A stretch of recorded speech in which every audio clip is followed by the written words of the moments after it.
આ એસટી ડેપોમાં છે શું વ્યવસ્થા કરે? પબ્લિકના એટલા રૂપિયા દે, એટલી પબ્લિક છે, આવી ધોમ તડકો, પાણી પીવાની કોઈ વ્યવસ્થા નથી.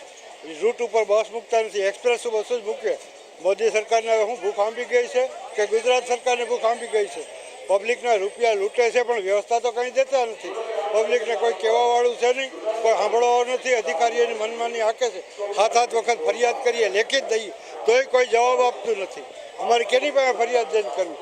આ પ્રેસવાળા, છાપાવાળા, તમે કોકને કાંઈક કહો, રજૂઆત કરો. મુખ્યમંત્રી બણગા ફૂકે છે, કરોડોના ટેક્સ લે છે, છતાંય પબ્લિકને કોઈ સુવિધા તો આપતા નથી. આ શું કામના હોય? મોટો કરોડો રૂપિયા ડેપો કમાવા હાટુથી બિલ્ડિંગો કર્યું છે. સરકારને ભૂખ આંબી ગઈ. 7 માળ ખડકી દે પણ પાણી પીવાની વ્યવસ્થા નથી. પાણીની તકલીફ છે. આ પાણી પીવાનું નથી. 10 રૂપિયા દેતાય કોઈ ડીપોમાં દેતા નથી. આ પૈસા કમાવાવાળા, કમિશનના વાળાને, હોટલુવાળાને બધાને પૈસા આપે છે, પણ આ સરકારી વ્યવસ્થા કંઈ ઊભી કરતા નથી. અને આમ ડેમના ડેમ ખાલી કરી નાખે છે. પાકિસ્તાનમાં મોકલી દે છે, પણ અહીંયા હિન્દુસ્તાનમાં કોઈ સગવડતા આપતા નથી. હું અહીં રહું છું રાજકોટ, મારે જવું છે જુનાગઢ. જુનાગઢની એક્સપ્રેસ બસો 10 મૂકે છે. લોકલ બસ એકેય સુવિધા નથી. એક સવારે 10:30 જાય તો એક બપોરે 1:30 વાગે જાય. એક્સપ્રેસ 1 કલાકમાં 4 જાય છે. લોકલ બસો મૂકતા નથી. બધાય પબ્લિક પોહાય એવી ચડે, બધાને હોય અનુકૂળ. 4 વખત તમે લેખિત દીધી છે. મારી પાસે વિડીયો, ફોટા બધું પડ્યું છે, પણ છતાંય કોઈ સાંભળતું નથી આ અધિકારીઓ. મારે જવું જુનાગઢ, પાણીની તકલીફ છે. આ છોકરાને પાણી પીવું છે, એટલે લઈને આવ્યો. અહીંયા 4 નળે ગયો, ક્યાંય પાણી આવતું નથી. અમારે પાણી આવવા તરસે. ઉનાળામાં કોઈને પીવું નહીં. હોટલુવાળા જાય તો હોટલુવાળા કે ચા પીઓ પછી પાણી પીઓ, એટલે ફરજિયાત આવે ગરમીમાં ચા પીવાની પાણી હાટુથી. હોય કે ન હોય એને કમાવાના. અને કાંઈ દુકાનવાળા પાસે જાઓ તો કે 20 રૂપિયાની બોટલ આવે, એક ઘૂંટડો પાણી આવે. આ બધા એને કમાવા હાટુથી આ ડેપોમાં બંધ કરે છે.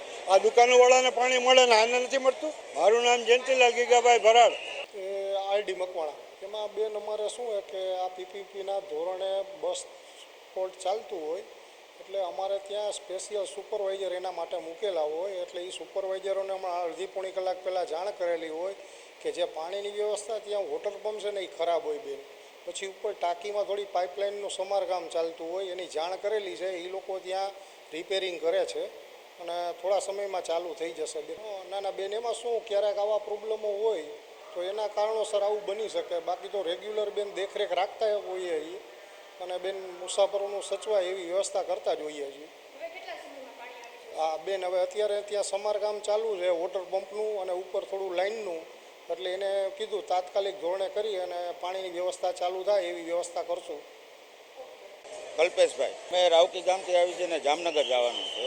આ 3 પરબ છે, 4 પરબ આખા બસ સ્ટેન્ડની અંદર ક્યાંય પાણી આવતું નથી. આ વારંવાર તકલીફ પડે છે. ત્યાં બહારના મુસાફરો જે આવતા હોય બધાને હાલાકી પડે છે. મુશ્કેલી પૂરેપૂરી છે અત્યારે. જો આ વહેલી તકે ચાલુ કરે તો સારું છે.